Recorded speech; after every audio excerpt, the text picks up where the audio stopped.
Quando vocês ouvem música clássica, vocês acham que é uma coisa muito triste, muito para baixo, né? Sem alegria, mas isso não é verdade. Por quê? Porque é um problema de falta de cultura, tá? Vejam só, eu não estou dizendo que é uma cultura diferente. É porque a sua cultura é brasileira e então você não entende a linguagem da outra cultura. Não. É falta de cultura mesmo. O nosso país está perdendo a cultura, a capacidade de apreciar cultura erudita. Cultura erudita quer dizer cultura elevada, coisa de elite, coisa de gente que realmente pensa. Tá bom? Por quê que eu digo isso? Porque é evidente que um concerto de Mozart não tem o mesmo nível de um rasqueado cuiabano, de um lambadão, né? De um pancadão. Não tem. Para nós, né, nós estamos acostumados que música, para ser alegre, ela tem que ter batucada, né? Tem que ter um ritmo, tem que ter um beat. Não é isso? Mas isso não é verdade. Existem músicas muito alegres e que são clássicas, eruditas. Não é? O que acontece é que nós não fomos treinados para perceber a grandeza daquilo. Mas é uma questão de cultura, tá? É como, para pegar um exemplo daquilo que vocês entendem, é como uma pessoa que não entende de futebol e olha para um dos maiores craques jogando e olha para um perna de pau e não vê grande diferença. Mas você que está treinado, você que já assistiu muitos jogos, você consegue se admirar diante de algo que não se vê comumente. Não é isso? Puxa vida, você viu aquele passe que ele deu? É genial o cara, né? Você consegue admirar aquilo. Porque é algo inesperado, algo inusitado. Algo que você não previa.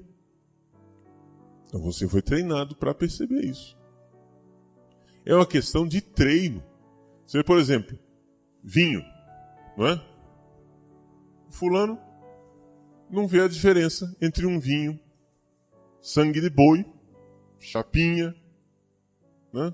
E um vinho Valpolicella italiano. Quer dizer, pera lá, você não precisa ser um sommelier, um especialista em vinho, mas se você tiver pelo menos um pouco de cultura, você consegue degustar um bom vinho. Por exemplo, eu não vejo, infelizmente, não vejo grande diferença entre um vinho bom e um vinho ótimo. Mas eu sei pelo menos distinguir que não é um vinho ruim, né? Tá? Só os caras assim que são especialistas é que conseguem, né? Que realmente são bons. Mas eu sou amador nessa história de vinho, nunca aprendi realmente a beber vinho, então eu sei, porém, distinguir o que é um vinho fino de um vinho de mesa, né? Vinho de mesa quer dizer vinho ordinário, feito com uva de mesa. Aqui no Brasil muita gente não sabe distinguir, o pessoal, a cultura popular, né, vem dizer, olha padre, esse vinho aqui, olha, é vinho de mesa. Ele acha que vinho de mesa é vinho para se colocar à mesa. Mas todo vinho é para colocar à mesa. Onde é que você vai servir o vinho? O vinho de mesa é feito com uva de mesa e não com uva vinífera, ou seja, uva própria para fazer vinho. Ou seja, pega essa uva que a gente usa para sobremesa, para refeição, para comida, uva de mesa, e faz vinho com ela. Está errado. Tem que pegar uvas próprias, viníferas. A uva vinífera não serve para comer e a uva de comida não serve para fazer vinho. Não é a mesma coisa. Então, eu consigo distinguir quando o vinho foi feito com uva de mesa. Agora, entre um vinho excelente, 5 estrelas, e um vinho médio de 3 estrelas, aí, meu irmãozinho, a minha capacidade já foi pro beleléu, né? A mesma coisa com relação à música. Com relação à música, vocês precisam ser treinados para admirar e para conseguir saborear a música erudita. Senão, para vocês, é tudo a mesma coisa. É tudo incoerente. O que é que eu tentei mostrar para vocês com essa análise do concerto de Mozart? É que o concerto tem um sentido. O concerto tem um significado. Ele é uma linguagem. Então, nós vimos 3 personagens, o piano e a orquestra dividida em 2 grupos, as cordas e os instrumentos de sopro. Eles dialogam entre si, eles colocam argumentos. E dá para perceber, mesmo que você não tenha grande experiência, mas com uma pessoa que te acompanha e que ajuda você a perceber as diferentes sonoridades, para perceber o diálogo que está acontecendo, dá para você entender que existe ali, naquele drama, naquele concerto, naquele diálogo, naquele conflito de tristezas, uma tristeza histérica, destruidora, e uma tristeza nobre, inteira, né? Existe naquele diálogo, no final, existe uma redenção. Aquelas notas finais do piano, aquele mi insistente, como se fossem pequenas gotas de ouro marcando, né? Aquilo parece redimir tudo. É uma nota insistente, obstinada, né? Aquele tá, tá, tá, tá, tá, que parece que consegue redimir e pôr um ponto final naquele debate. A orquestra cede e então passa-se para o terceiro movimento e ressuscita na alegria. Não é? Como se, os 3 movimentos é como se fosse a vida pública de Jesus, que começa alegremente, a paixão, que desce até a tristeza da morte, e depois a ressurreição do domingo de Páscoa. Então, existe uma resolução final. Isto é linguagem humana. Gente, passarinho não é capaz de fazer isso. Agora, se nós nos limitamos a uma linguagem empírica, materialista, e não somente animal, sensual, não é? Você não vai sair da eguinha pocotó e da boquinha da garrafa. Entende? Você não vai sair disso. Você vai ficar no nível animal. Porque esse é o tipo de música animal. Entendeu? E você vai ficar nesse nível. Ah, não, mas isso aqui é a verdade. Gente, existem 2 coisas. Existem 2 tipos de música que valem a pena ser ouvidos. A música verdadeiramente popular, isso quer dizer a música sertaneja boa, né? Você ouve, tem clássicos da música sertaneja, coisas assim que são interessantíssimas, que são verdadeiramente populares, e a música erudita. Essa porcariada que está no meio, a tal da MPB, entende? Não estou condenando toda a MPB, mas essa porcariada que está no meio não vale muito a pena. Não vale muito a pena. Eu sempre gostei de música clássica, não é? E tinha uma certa reminiscência de música popular brasileira na minha cabeça, porque, claro, eu cresci na minha infância e adolescência, eu cresci ouvindo essas coisas da bossa nova e MPB. Mas foi o Olavo de Carvalho, quando eu ouvi o juízo dele a respeito de música, que é exatamente esse. Ele acha que a gente pode ouvir música erudita e música realmente popular, verdadeira. Mas esse negócio que está no meio é meio complicado. Foi o Olavo de Carvalho que abriu meus olhos para essa questão da MPB. A MPB, ela é, né, em muitos de seus aspectos, revolucionária. Porque ela não tem a candura da alma popular. Ela tem uma tendência de puxar as coisas para o mundo sensual puramente, entende? Essa coisa meio hippie, de uma sensualidade pela sensualidade.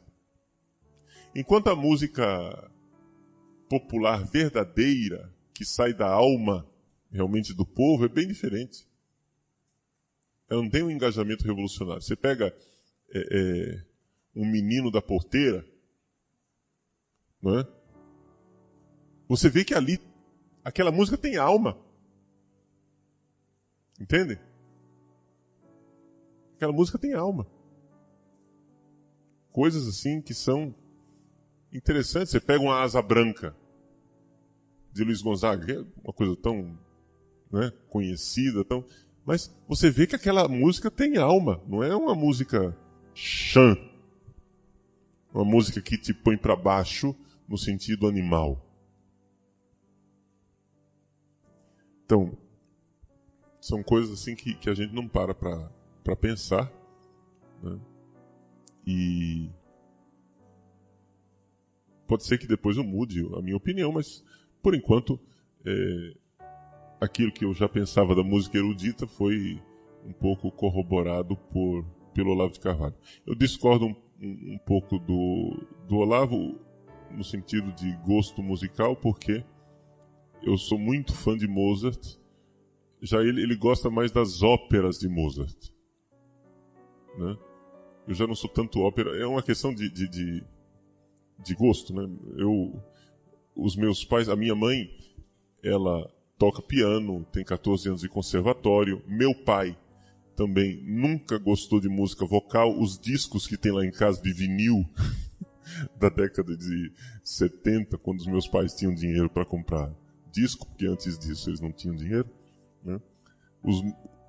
Os discos que tem lá são todos instrumentais. É interessante isso. Eu vim me dar conta disso agora, depois com 40 anos de idade, eu fui lá ver os discos velhos, antigos, fui passando, gente, não tem nada de vocal. É tudo instrumental. Aí o que eu notei, por isso que eu só gosto de música instrumental, né? Vem do berço a coisa, né? Eu me lembro em casa, um domingo de manhã, eu devia ter meus 14 anos de idade, e meu pai comprou um som novo que ele trouxe da Zona Franca de Manaus. Eram umas caixas de som imensas, assim, do tamanho de um frigobar, cada uma das caixas de som. E então, domingo de manhã, acordei e coloquei lá a Sinfonia número 40, em Sol menor, de Mozart. E eu não sabia controlar o volume direito da coisa, então o negócio começou já explodindo, né? Altíssimo. Aí meu pai me conta, né, que minha mãe se levantou na cama, assim, meio atordoada de quem acabou de acordar. Ela, o que é isso? Aí meu pai, é seu filho maluco. Aí ela disse, mas é Mozart.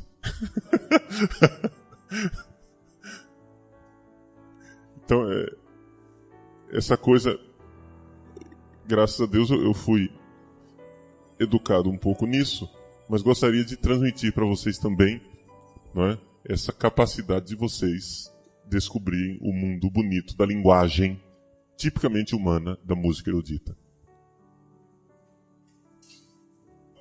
É a linguagem apofântica, é a linguagem científica, é a linguagem empírica. Então é evidente que você não vai entender o que é poesia. Mas aí você prepara, né, os consultórios dos psiquiatras e compra bastante caixa de antidepressivo, né, porque as pessoas dificilmente vão achar um sentido de vida se vivem simplesmente como animais, né, na linguagem animal. nós nunca fomos tão, muitas aspas no avançado aqui, né? Avançados cientificamente, e no entanto nunca fomos tão infelizes. Porque as pessoas vão perdendo o sentido da vida. A vida fica sem razão, fica sem logos. Entenderam? Uma vida sem logos. Uma vida sem telha de vidro. Sem transcendência, sem o próprio, sem o espiritual, sem o tipicamente humano.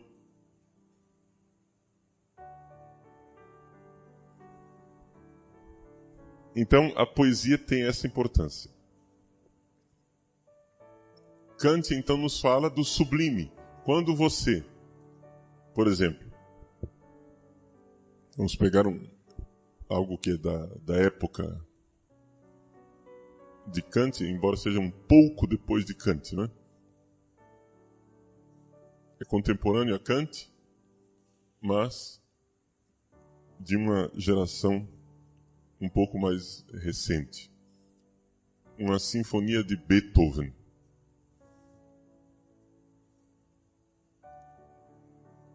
Quando Kant morreu em 1804,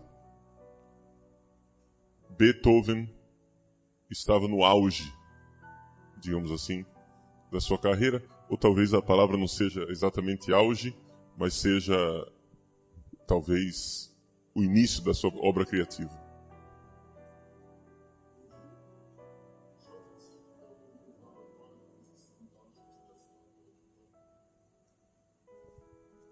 Em 1803, Beethoven, por exemplo, produziu a terceira sinfonia, a Heroica, que de alguma forma foi o marco da transição do estilo de Beethoven, que já era original, mas era bastante ligado ao passado. E então ali Beethoven descobre a sua voz própria em 1803. Então Kant morre em 1804, Beethoven começa as suas sinfonias originais em 1803. Então são contemporâneos, mas duas gerações meio diferentes. Bom, quando você ouve uma sinfonia de Beethoven, você é capaz de ser arrebatado pelo sublime. Beethoven, por exemplo, eu não sou muito fã de Beethoven, não. Estou citando Beethoven porque é contemporâneo de Kant, tá? Só por isso. Mas quando você ouve a terceira sinfonia, a Heroica, você vê a dramaticidade, porque é verdadeiramente um drama, existe uma veia heróica, uma certa híbris, um sentimento um pouco irracional de pretensão prometeica, né? Como se quisesse arrebatar o fogo dos deuses, como se o homem quisesse, de alguma forma, superar as adversidades da vida por suas próprias forças. Mas, a um certo ponto, Beethoven é capaz de fazer com que o nosso coração fique apaziguado, entre numa certa resignação, que é a experiência do sublime. Ou seja, você certamente já fez essa experiência dentro da música, talvez com outras músicas, sei lá, da renovação carismática, ou músicas populares, né? Essa experiência em que você vê que na linguagem popular a gente diz, essa música mexeu comigo. Ou então essa música é muito bonita, essa música me toca, ou então eu gosto muito dessa música. Mas, muitas e muitas vezes, essas experiências são experiências de sublime, onde as coisas parecem adquirir um sentido, onde a vida fragmentada parece ter uma resolução final, onde os conflitos e os dramas parecem finalmente se dissolver e produzir algo de positivo. É. Hybris é aquilo que a gente falava, essa libido dominandi, né? Libido dominandi quer dizer uma vontade de domínio. Eu quero ser Deus, eu quero fazer as coisas, né? Eu quero ser o tal. Beethoven tem um pouco isso. Você pode interpretar de várias maneiras, porque você sabe que música é uma coisa muito subjetiva, né? Em vários aspectos. Existe um aspecto objetivo da música, mas existem até um certo ponto é objetivo, de um certo ponto para frente você vê que existe algo de subjetivo na interpretação. A veia heróica, que é típica de Beethoven, ela nos coloca diante dessa realidade de uma dramaticidade da vida e de uma resolução. Em algumas composições de Beethoven, por exemplo, você vê que ele põe acordes claramente dissonantes, em português, para a gente entender, desafinados, né? Ele põe coisas desafinadas ali no meio e, de repente, volta para a tonalidade, ou seja, tem uma resolução tonal. Isso quer dizer o seguinte, que ele cria uma tensão. Quando ele volta para o tom correto, aquilo cria no ouvinte a sensação de alívio e de resolução interior. E então as coisas se encaixam e você tem esse tipo de experiência do sublime. Tá? Estou tentando explicar, não entendo nada de música, né? Vocês estão entendendo aqui que de música eu sou um ótimo amador, ou seja... Não entendo nada. Mas, tentando expressar para vocês, com o exemplo da música, aquilo que é a linguagem propriamente humana. Qual é a diferença de uma sinfonia de Beethoven para a melodia de um passarinho, né? A melodia de um pássaro, que pode ser muito bonita também, mas que existe algo de tipicamente humano. Bom, a experiência do sublime não é vivida pelo pássaro. O pássaro, quando ele experimenta a musicalidade da sua voz, ele não tem essa experiência sublime. No entanto, quando você, por exemplo, vai à natureza e faz um passeio pelas montanhas e vê os pássaros, ou então você vivencia o nascer do sol no Pantanal na época do acasalamento das aves. Não é? É um negócio espantoso, é uma coisa assim sublime. Eu já presenciei pessoas que, no nascer do sol do Pantanal, ao ver as aves todas despertarem e cantarem, pessoas que derramaram lágrimas de ver aquilo, de experimentar aquilo. Ora, só um ser humano é capaz disso, não é? Isso aqui não é exemplo de linguagem humana, tá? Toda a linguagem é do pássaro lá. Mas é uma experiência humana de sublime. Tá entendendo? É o ser humano quem experimenta o sublime ao ver o nascer do sol no Pantanal. Por quê? Porque o ser humano é capaz de enxergar uma harmonia de sentido que o pássaro que está fazendo aquela melodia não é capaz de enxergar. O pássaro acorda todo dia do mesmo jeito. E ele não derrama lágrimas com isso. Está entendendo? Mas o ser humano, ele é capaz de fazer essa experiência de sublime. Onde as coisas, de repente, se me apresentam como tendo sentido. Tá, isto é aquilo que Kant diz com relação ao sublime. Existe uma outra contribuição, que é de Heidegger, também é outro filósofo cuja filosofia eu não admiro minimamente.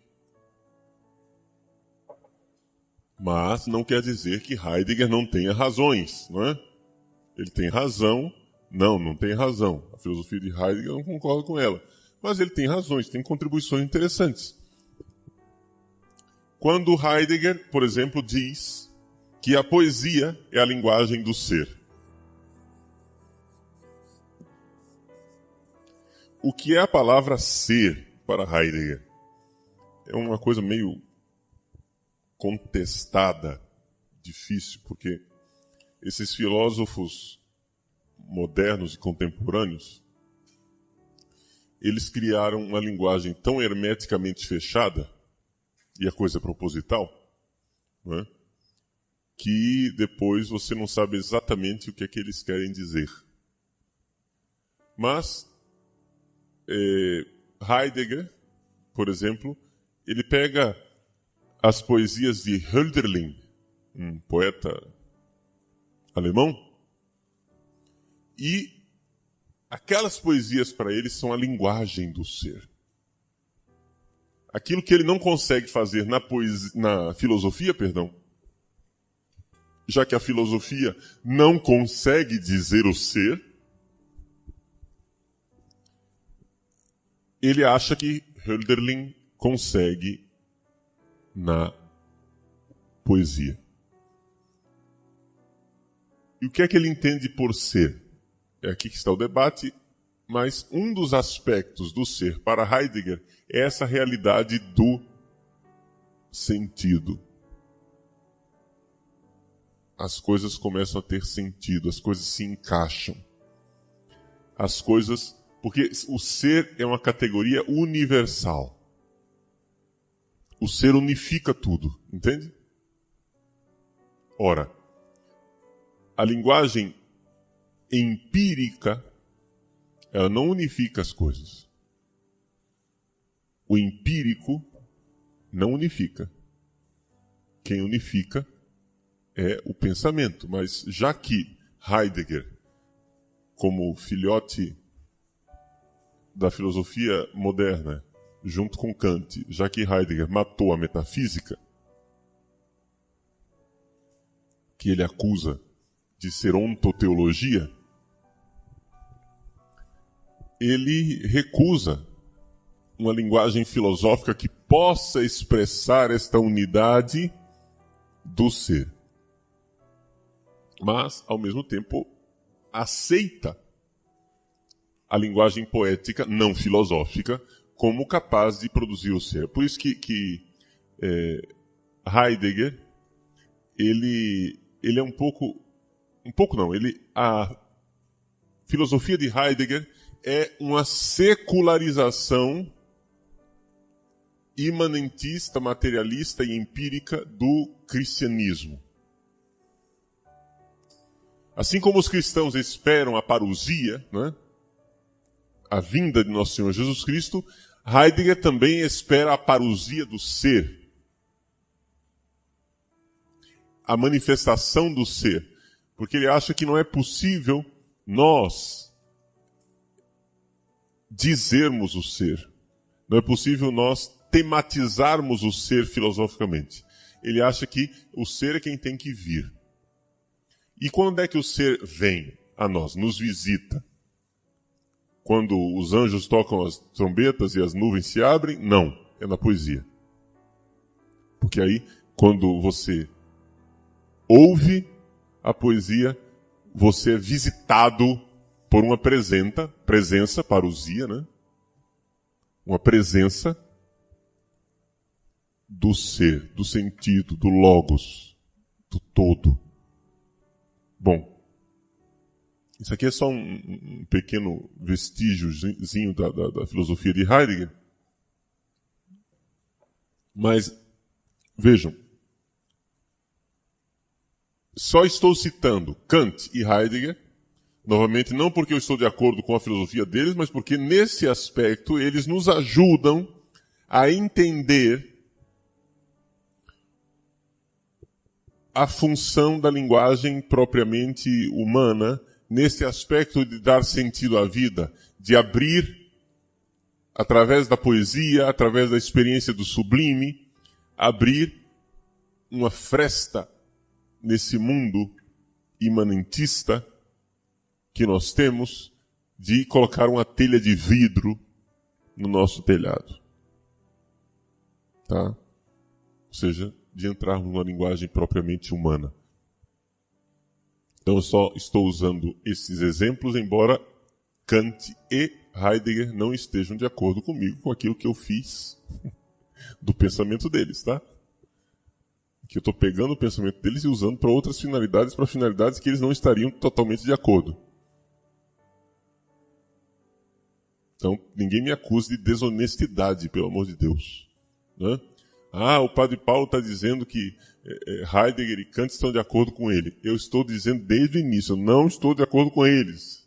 Mas eles tematizam duas realidades interessantes, que é a questão da experiência do sublime, em Kant, e a questão da linguagem poética como linguagem do ser, em Heidegger.